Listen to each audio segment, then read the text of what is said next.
देश की 5 बड़ी ज्योतिषाचार्य।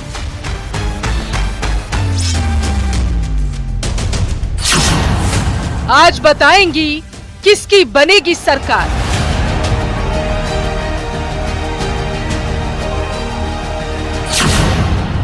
ज्योतिषियों का एग्जिट पोल,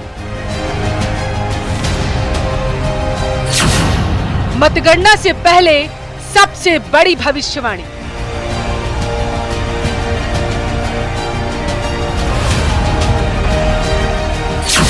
क्या कहते हैं पीएम मोदी के सितारे।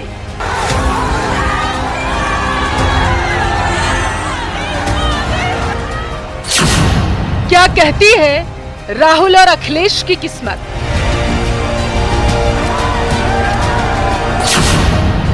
कौन जीतेगा 2024 की बाजी।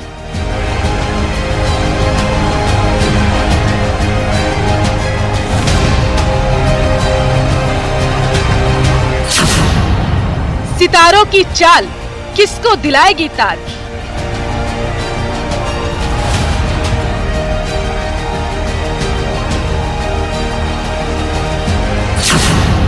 किसको सितारे दिलाएंगे राजयोग।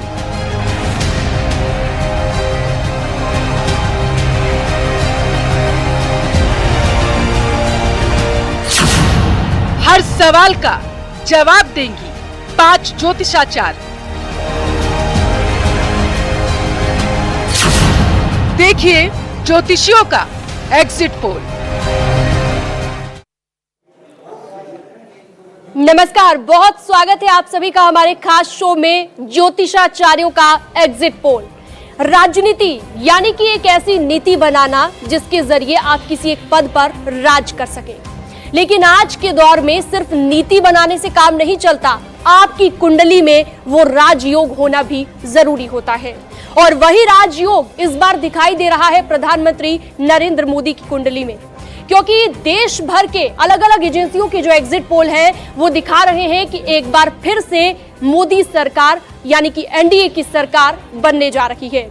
लेकिन क्या एक बार फिर से प्रधानमंत्री नरेंद्र मोदी हैट्रिक लगाएंगे, जानेंगे हम। हमारे साथ देश की 5 बड़ी ज्योतिषाचार्य मौजूद हैं जिनसे हम चर्चा करेंगे, बातचीत करेंगे और अन्य नेताओं के सितारों के बारे में भी जानेंगे कि इस बार के परिणाम 2024 लोकसभा चुनाव के परिणाम उनके लिए कैसे रहेंगे। चलिए तो इंट्रोड्यूस करवा देती हूँ। सबसे पहले मैं, हमारे साथ 5 ज्योतिषाचार्य इस वक्त न्यूज रूम में मौजूद हैं। सबसे पहले पूजा भाटिया जी, बहुत स्वागत है आपका न्यूज 18 पर। वाने आर्या जी हमारे साथ मौजूद हैं। वाने जी स्वागत है न्यूज 18 पर। मनीजा आहूजा जी, आपका भी स्वागत है न्यूज 18 पर। रूपा बुद्धिराजा जी हमारे साथ मौजूद हैं और पारुल चौधरी जी भी हमारे साथ ज्योतिषाचार्य मौजूद हैं। तो चर्चा हम करेंगे विस्तार से, लेकिन सबसे पहला सवाल मेरा पूजा भाटिया जी से रहेगा। पूजा जी, पूरे देश के एग्जिट पोल, जितनी भी एजेंसीज हैं, सारे एग्जिट पोल यही कह रहे हैं कि एक बार फिर से एनडीए की सरकार बनने जा रही है। क्या लगता है आपको, आपका गणित क्या कहता है? जी देखिए, अगर हम ज्योतिष के पॉइंट ऑफ व्यू से देखें और प्रधानमंत्री नरेंद्र मोदी की कुंडली की यदि हम बात करें तो प्रधानमंत्री श्री नरेंद्र मोदी जी की कुंडली के ग्रह नक्षत्र तो बहुत ही स्ट्रॉन्ग बता रहे हैं। अगर मैं देखूं तो उनकी जो वृश्चिक लगन की कुंडली है और वृश्चिक ही उनकी राशि भी है, और चंद्र मंगल योग जो लगन में बन रहा है बहुत ही स्ट्रॉन्ग योग बन रहा है। और अभी करंट में मंगल की ही महादशा उनकी चल रही है। मंगल में शनि का प्रत्यंतर चल रहा है, और शनि की यदि मैं बात करूं तो देखिए शनि जो है मासिस का कारक होता है, सत्ता का भी कारक होता है, और उनके दशम भाव में शुक्र के साथ विराजमान है। और अगर मैं गुरु की बात करूं तो चौथे भाव में गुरु का अपने आप में होना उन्हें मासेस में बहुत लोकप्रिय बना रहा है। तो डेफिनेटली उनके ग्रह नक्षत्र तो काफ़ी पॉजिटिव हैं। और अगर मैं अभी करंट ट्रांजिट ऑफ प्लैनेट्स की भी बात करती हूँ तो ट्रांजिट में भी जो गुरु देव हैं वो चंद्रमा से गज केसरी योग बना रहे हैं, और साथ ही शनिदेव जो है चंद्र कुंडली से चौथे भाव में आ रहे हैं जो उनके 10वें भाव को देख रहे हैं। तो डेफिनेटली ग्रह नक्षत्र तो बहुत पॉजिटिव है।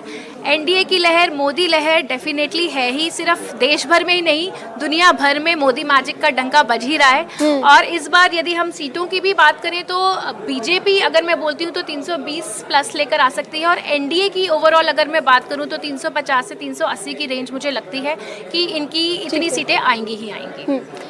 मोदी मैजिक की आपने बात की, और अगला सवाल मेरा यही है वान्या जी से।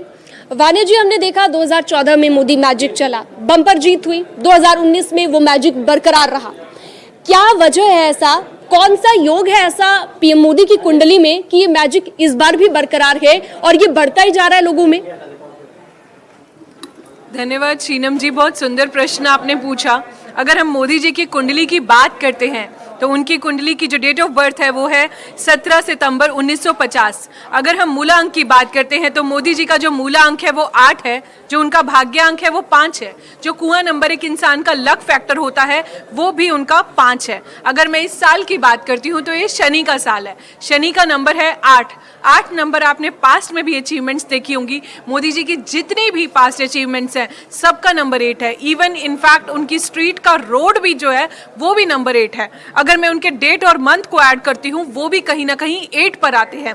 पर्सनल ईयर की अगर हम बात करते हैं तो वो ईयर पर्सनल ईयर 7 पर आता है। तो आप देखिए कि 8 का इन्फ्लुएंस कितना ज्यादा उनकी लाइफ में है। अब मैं आती हूँ उनकी अंतरदशा और महादशा पर। उनकी महादशा इस टाइम मंगल की है, मंगल में शनि चल रहा है, तो यहाँ भी वंस अगेन शनि उनके लिए बहुत सपोर्टिव है और ये साल भी शनि का है, सैटर्न का साल है, तो कहीं ना कहीं उन्हें 8 नंबर की सपोर्ट हमेशा से जो है वो मिलती आई है और आगे भी ये सपोर्ट जो है उनको मिलती रहेगी। वृश्चिक लगन की कुंडली है, वृश्चिक उनकी राशि है, बुध आदित्य योग उनकी कुंडली में बन रहा है, स्वराशि का मंगल है, रोचक नामक पंच महापुरुष योग भी जो है ये बना रहा है। ओवरऑल अगर आप देखें कि इनकी कुंडली में जो है इतना ज्यादा इन्फ्लुएंस है मंगल का, उनकी मेहनत का। आपने पास्ट अचीवमेंट्स देखे, आज इंडिया जो है विश्व गुरु बन चुका है या बनने जा रहा है। आप फॉरेन में देखिए, जो भी आप कितना हमारा जो रिस्पेक्ट है, जो मोदी जी के विजन है, जो मिशन है, जो वो दूसरों के लिए एक इंस्पिरेशन है। आप सेमीकंडक्टर इंडस्ट्री उठाइए, आप आईटी इंडस्ट्री उठाइए, world is moving towards digitalization, हर चीज डिजिटल होती जा रही है, तो हर जगह मोदी मैजिक जो है, अभी उन्होंने साधना भी की। तो ओवरऑल कौन सा ऐसा एरिया है जिसमें आपने ग्रोथ नहीं देखी, जिसमें आपने प्रोग्रेस नहीं देखी? जो उनकी नीतियां हैं, जो उनकी विजन है, जो वो मेहनत करते हैं। बस मैं उनके लिए ये बोलना चाहूंगी कि उनको अपनी हेल्थ का, स्वास्थ्य का आने वाले टाइम में थोड़ा सा ध्यान रखना चाहिए। बट ओवरऑल जो है उनका करियर ग्राफ जो है, ये विजन उन्होंने 2027 तक के लिए नहीं, जबकि आने वाले 20 साल के लिए दिया था, 47 तक दिया है। खाली ये वो जो अभी ये जो प्रिपरेशन कर रहे हैं ये 2028 तक के लिए नहीं है। तो उनकी जो बहुत विजन बहुत दूर की है, मासेस को लेके चलना, शनि, तो इस तरह से वो काफी ज्यादा लाइफ में आगे जाए। ठीक है वानिया जी, अब अगला सवाल मेरा रखेगा मनीषा आहूजा जी से। मनीषा जी, जरूरी होता है कि आपकी कुंडली में ऐसे ग्रह भी हों जो आपके विरोधियों के साथ लड़े। एक तो होता है राजयोग, लेकिन पीएम मोदी की कुंडली में ऐसे कौन से ग्रह हैं कि विरोधियों में भी कोई दूर दूर तक टक्कर में नहीं नजर आता, कोई मुकाबले में नजर नहीं आता? देखिए, ये वृश्चिक लग्न की कुंडली है और लग्न में मंगल है। बात सिर्फ ये नहीं है, इस मंगल यानी कि लग्नेश की युति जो है वो नवमेश चंद्रमा के साथ है।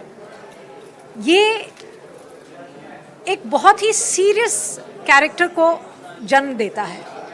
एक ऐसा व्यक्ति जो बिल्कुल कर्म आरूढ़ है, जो कर्म करने से रुकेगा नहीं।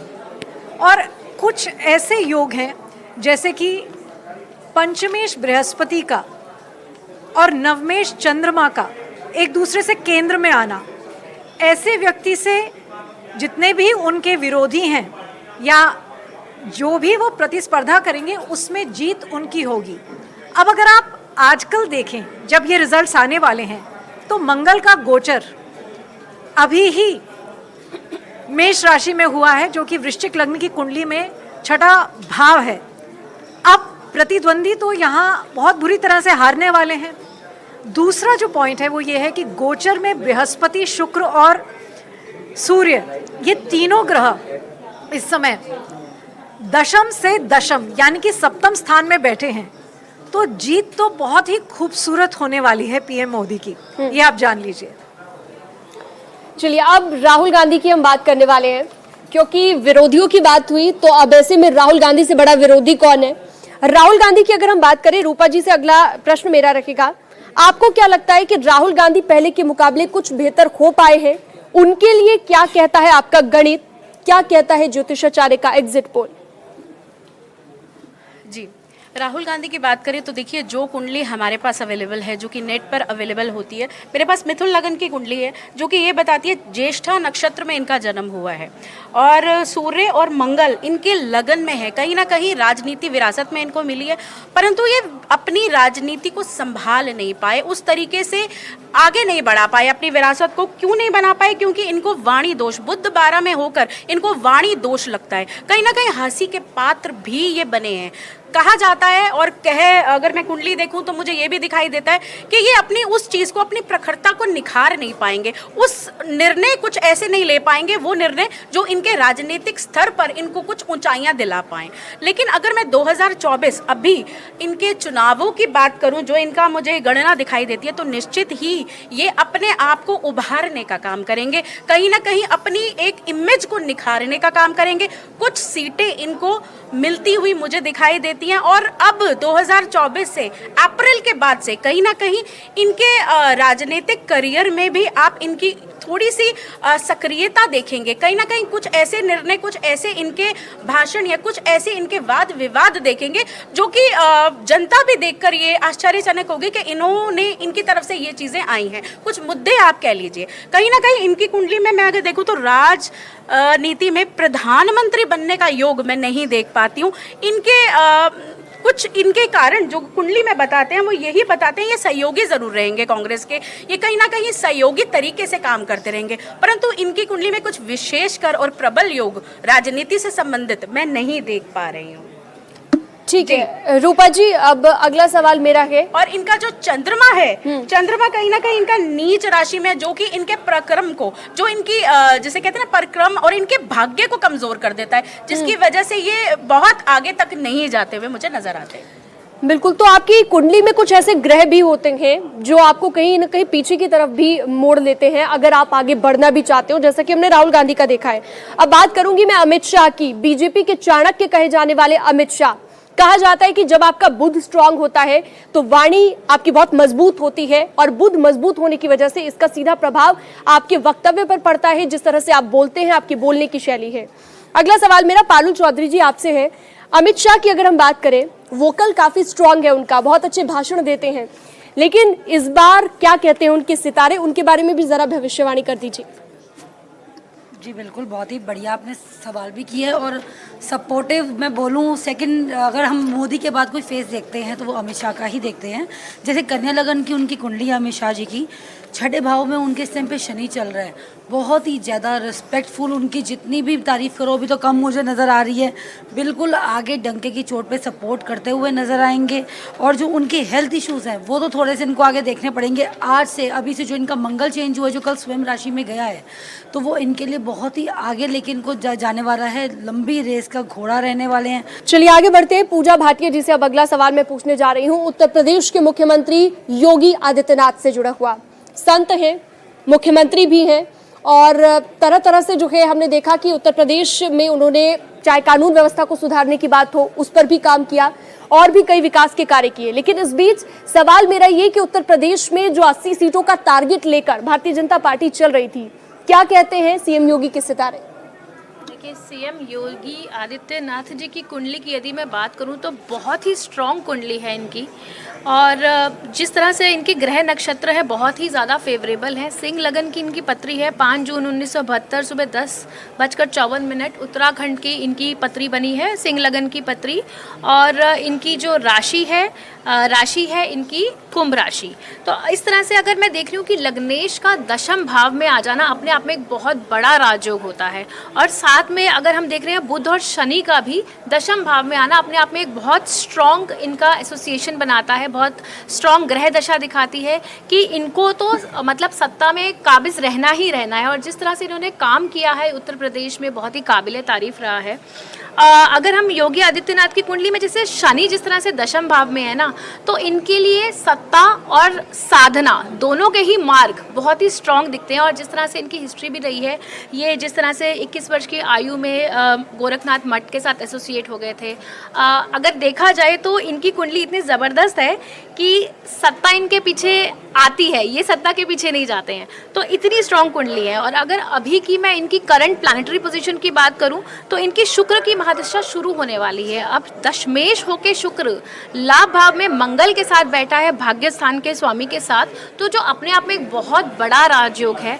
तो योगी आदित्यनाथ की उत्तर प्रदेश में जो जीत है वो तो निश्चित है, बहुत अच्छी सीटों से ये मुझे जीतते हुए नजर आ रहे हैं। और अगर साथ में हम ट्रांजिट की भी बात करते हैं तो दशम भाव में गुरु का गोचर सूर्य के ऊपर से हो रहा है, तो बहुत ही पॉजिटिव है, बहुत ही स्ट्रॉन्ग इनकी पोजीशनिंग दिखाता है। साथ ही शनि का गोचर 7th हाउस में यानी कि सत्ता के भाव में हो रहा है, जो अपने आप में बहुत स्ट्रॉन्ग है। हाँ, थोड़े से इनके हेल्थ रिलेटेड कंसर्न्स आगे आने वाले टाइम में हो सकते हैं, बट इनकी जो शुक्र की आने वाली महादशा है वो बहुत ही स्ट्रॉन्ग है। और अगर मैं ये बात बोलूँ कि इनकी 7.5 का दूसरा ढैया चल रहा है, 7.5 खत्म होते ही आप देखिएगा 2027 के बाद इनका ग्राफ जिस तरीके से ऊपर जाएगा, कोई बहुत बड़ी बात नहीं है, पीएम पद के लिए भी नॉमिनेट हो सकते हैं। बिल्कुल, तो बहुत बड़ी बात आपने यहाँ पर कही पूजा भाटिया जी। और अब अगला सवाल प्रियंका गांधी को लेकर होगा। राजनीति, जैसा कि हम लगातार बात कर रहे हैं कि सिर्फ नीति बनाने से राजनीति में काम नहीं चलता, आपकी कुंडली में आपके ग्रहों का स्ट्रांग होना भी बहुत ज्यादा जरूरी है। हमने देखा कांग्रेस पार्टी ने कितनी रणनीति बनाई, लेकिन उस तरह का रिस्पांस मिलता हुआ नहीं दिख रहा है एग्जिट पोल के मुताबिक, जो कि हम बात कर रहे हैं। वानिया जी से मेरा अगला सवाल प्रियंका गांधी को लेकर, खूब चुनाव प्रचार उन्होंने किया और लगातार डटी रही, लेकिन क्या उनकी कुंडली में वैसे सितारे हैं कि राजनीति में आगे बढ़ने का जो योग है वो पूरा हो पाएगा? थैंक यू शीनम जी। प्रियंका गांधी की अगर मैं कुंडली की बात करती हूँ तो कहीं ना कहीं बिसाइड्स इतना सब करने के बाद भी मुझे उनके कुंडली ग्राफ में थोड़ा थोड़ा स्ट्रगल नज़र आता है, और अभी ऐसा कुछ एट पार मुझे नहीं दिखता। अगर मूलांक की बात करते हैं तो मूलांक 3 पर है, कुआं नंबर 5 पर है, जो कि लक फैक्टर होता है किसी भी इंसान की लाइफ में, भाग्यांक 5 और पर्सनल ईयर 3 पर है। उनके ईयर एंड का अगर हम टोटल करते हैं तो कहीं ना कहीं वो 9 पर आता है, जो ये दर्शाता है कि कहीं ना कहीं मेहनत तो वो बहुत करती हैं। मंगल का नंबर है, महादशा अभी सूर्य की चल रही है, अंतरदशा सूर्य की चल रही है, सूर्य सप्तम में होके वर्गोत्तम में है, 2nd हाउस में इनका केतु है, अष्टम में इनका राहु है। कहीं ना कहीं अष्टम का राहु इन्हें प्रॉब्लम करता है। बुध आदित्य योग इनके कुंडली में है। एक की पॉइंट जो है इनकी कुंडली में वो ये है कि इन्होंने जो अपना वाराणसी में करियर स्टार्ट किया था वो अमावस्या के दिन किया था, तो कहीं ना कहीं वो उनके लिए फेवरेबल नहीं है। एक और इम्पॉर्टेंट पॉइंट जो है कि जो इनकी सेल्फ की डिसीजन मेकिंग है, क्योंकि इनकी वाणी भाव में केतु बैठा हुआ है, तो कहीं ना कहीं मुझे ऐसा लगता है कि उस पर उसकी फैमिली का बहुत ज़्यादा इन्फ्लुएंस रहता है। कि हम लगातार नेताओं की बात कर रहे थे, तो नेताओं की बात हो गई, लेकिन कहा जाता है मनीषा जी कि पार्टी के भी अपने सितारे होते हैं और वो पार्टी के सितारे भी मैटर करते हैं जीत के लिए। और इस बार बीजेपी का जिस तरह से पूरे एनडीए की अगर हम बात करें तो उसमें बीजेपी का जो सहयोग है, अकेले अपने दम पर भी बीजेपी सरकार बनाती दिख रही है। ऐसे में बीजेपी के भी क्या सितारे होते हैं, क्या पार्टी के भी सितारे होते हैं, और होते हैं तो क्या कहते हैं वो सितारे? जी, अब अगर बीजेपी की कुंडली को देखें हम तो ये मिथुन लग्न की कुंडली है। अब जो दशा चल रही है इस पार्टी को इस समय वो है चंद्रमा में बुध में शुक्र। अब शुक्र की जो ब्यूटी है वो देखिए आप, दशांश में जिसे हम कर्म के लिए देखते हैं या करियर ग्रोथ के लिए देखते हैं, वहाँ पर शुक्र उच्च के मीन राशि में बैठे हैं और शुक्र की ही प्रत्यंतर दशा चल रही है। अगर नवांश में देखें तो बुध वृषभ लग्न की ये नवांश है, इसमें लग्नस्थ हैं, और शुक्र एकादश भाव में फिर से एग्जॉल्टेड हैं। तो यहाँ पर अंतर दशा और प्रत्यंतर दशा का एक बहुत ही ब्यूटीफुल योग आ रहा है और बहुत ही पावरफुल योग आ रहा है। इस स्ट्रेंथ के आगे तो अब ये कहना, ये क्या ही कहेंगे कि कोई और जीतेगा, ये तो बहुत ही क्लियर विक्ट्री है। और ये विक्ट्री इस बीजेपी की इस कुंडली से हम ये बता सकते हैं कि ये विक्ट्री सिर्फ 2024 की नहीं है, ये विक्ट्री 2029 की भी है। बीजेपी फिर से सरकार बनाएगी 2029 में, क्योंकि ये पार्टी के चार्ट से बहुत ज़्यादा ही क्लियर है। अब अगर हम देखते हैं कांग्रेस की कुंडली को बीजेपी की कुंडली से हम कंपेयर करते हैं, तो कांग्रेस की कुंडली एक मीन लग्न की कुंडली है जिसमें सूर्य और शुक्र दशम भाव में बैठे हैं। सूर्य इस कुंडली का षष्ठेश है और शुक्र इस कुंडली का अष्टमेश है। दोनों युति बनाकर दशम भाव में बैठे हैं, बृहस्पति से दृष्ट हैं। ये एक इंटरेस्टिंग पॉइंट है क्योंकि बृहस्पति दशमेश है और अपने ही भाव को दृष्ट कर रहे हैं। अब जो दशाएं चल रही हैं वो है बृहस्पति में राहु में सूर्य। इन दशाओं में कांग्रेस बहुत ज़्यादा अच्छा नहीं करती, मगर अगर जेमिनी की चर दशाएं देखी जाएं जो कि बहुत सटीक रिजल्ट्स देती हैं, तो मीन राशि की ही अंतरदशा चल रही है। यहाँ पर सूर्य अमात्य कारक है और दशम भाव में बैठा है। इससे ये कह सकते हैं कि कांग्रेस थोड़ा सा बेटर परफॉर्मेंस देगी इस बार।